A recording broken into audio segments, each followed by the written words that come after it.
ಸಂಚರಿಸುವ ರೈಲುಗಳ ಸಂಚಾರ ಗರಿಷ್ಠ ವೇಗವನ್ನು 110ರಿಂದ 130 ಕಿಲೋಮೀಟರ್ಗೆ ಹೆಚ್ಚಿಸಲಾಗಿದೆ ಎಂದು ರೈಲ್ವೆ ಖಾತೆ ರಾಜ್ಯ ಸಚಿವ ವಿ ಸೋಮಣ್ಣ ಹೇಳಿದರು. ಬೆಂಗಳೂರು ಕೈಗಾರಿಕೆ ಮತ್ತು ಉಕ್ಕು ಸಚಿವ ಎಚ್.ಡಿ. ಕುಮಾರಸ್ವಾಮಿ ಅವರೊಂದಿಗೆ ಗುರುವಾರ ಬೆಂಗಳೂರಿನಿಂದ ಮೈಸೂರಿಗೆ ವಿಶೇಷ ರೈಲಿನಲ್ಲಿ ಪ್ರಯಾಣ ನಡೆಸಿ ವಿವಿಧ ರೈಲು ನಿಲ್ದಾಣಗಳಲ್ಲಿ ಪ್ರಗತಿಯಲ್ಲಿರುವಂತಹ ಕಾಮಗಾರಿಗಳನ್ನು ಪರಿಶೀಲಿಸಿದ ಬಳಿಕ ಮೈಸೂರಿನ ಡಿಆರ್ಎಂ ಕಚೇರಿಯಲ್ಲಿ ನಡೆದ ಸುದ್ದಿಗೋಷ್ಠಿಯಲ್ಲಿ ಮಾತನಾಡಿದರು. ರೈಲಿನ ನಿರ್ಮಿಸಲಾಗುತ್ತಿದೆ ಎಂದರು.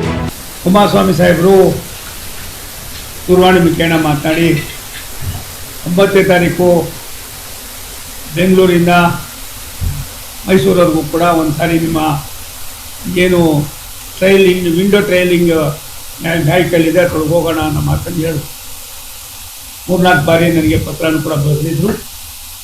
ಇದೊಂದು ವಿನೂತನ ಕಾರ್ಯಕ್ರಮ. ಸ್ನೇಹಜೀವಿ ರೈಲ್ವೆ ಸ್ನೇಹಕ್ಕೆ ಸಾರ್ವಜನಿಕರಿಗೆ ಒಂದು ದಿಕ್ಸೂಚಿಯನ್ನು ಕೊಡುವಾಗ ಸಾರ್ವಜನಿಕರು ಮತ್ತು ರೈಲ್ವೆ ಇಲಾಖೆಯ ಒಡಂಬಡಿಕೆಯನ್ನು ಕಣ್ಣಾರೆ ನೋಡಬೇಕು ಅನ್ನೋ ಅವರ ಭಾವನೆಗಳಿಗೆ ಸ್ಪಂದಿಸಿ ಬೆಳಿಗ್ಗೆ 10 ಗಂಟೆ 3 ನಿಮಿಷಕ್ಕೇನೋ ನಾವು ಟ್ರೈನ್ ಕುಂತಿದ್ದು. ಹಾಗಾಗಿ ಟ್ರೈನು ಏನೇ ಇದ್ರೂ ಕೂಡ ಟ್ರೈನ್ ಹೋಗೋದು ಟ್ರ್ಯಾಕ್ ಮೇಲೇನೆ.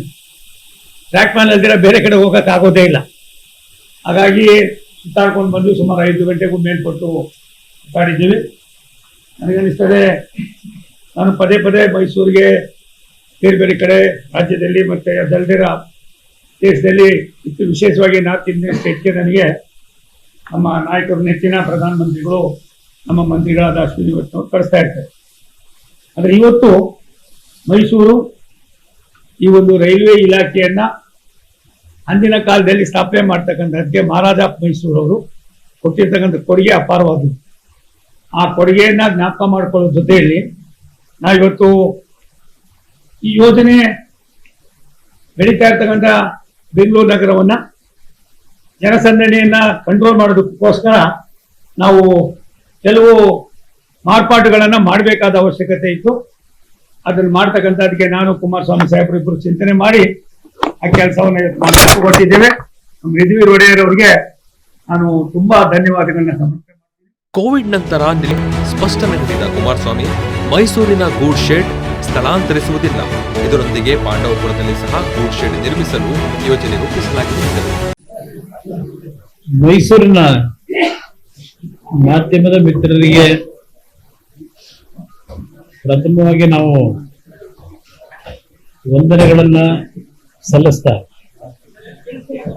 ಕೇಳ್ತಾ ಇಲ್ವಾ?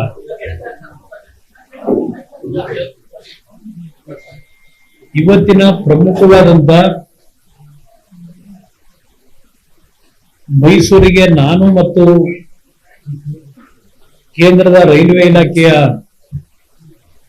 ರಾಜ್ಯ ಸಚಿವರಾಗಿರ್ತಕ್ಕಂಥ ಸೋಮಣ್ಣ ಅವರು,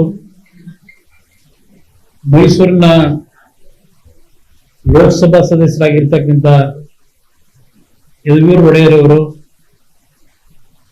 ಹಾಗೂ ಹಲವಾರು ಜನಪ್ರತಿನಿಧಿಗಳು ಮತ್ತು